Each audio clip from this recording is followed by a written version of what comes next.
Game of Thrones, the Silent Sisters perform rites over Esser Hugh of the Vale's corpse and stitch up the throat wound that killed the young knight.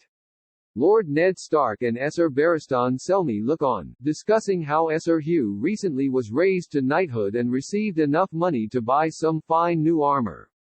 Ned is also suspicious of how the knight came to be matched up against Esser Gregor Clegane, known as the Mountain, in the tourney. Ned visits King Robert Baratheon in his tent, where the king is having some difficulty fitting his substantial girth into his old armor.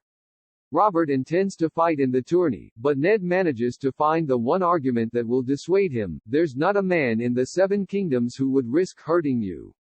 Robert can't escape the logic but continues drinking his wine. At the tourney, Ned sits with Sansa Stark as Esser Loras Tyrell prepares to tilt against the Mountain.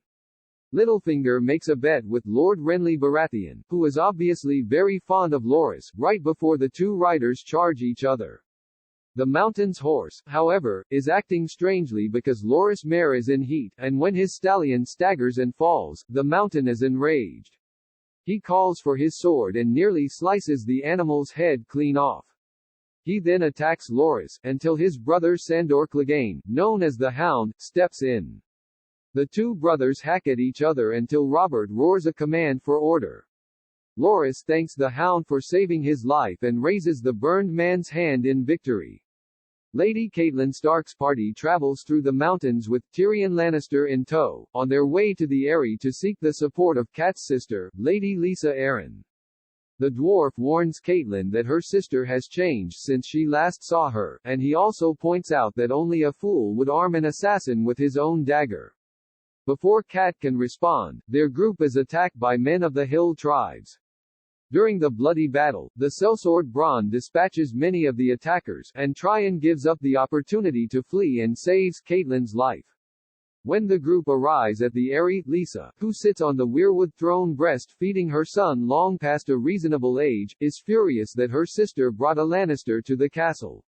Lisa is convinced Tyrion killed her husband as well and orders that he be locked in a sky cell, a three-walled room that opens to a terrifying drop to the rocks below.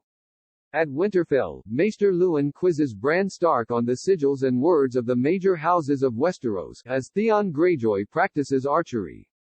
The boy knows all the answers but he's not in the mood to participate. Instead, Bran wants to know how his mother could have abandoned the family. Luwin assures the boy that she's doing what's best for him and loves him very much. Luwin also tells Bran that with practice and Tyrion's special saddle, he could learn to shoot a bow from horseback, which is enough to get the boy to Brighton.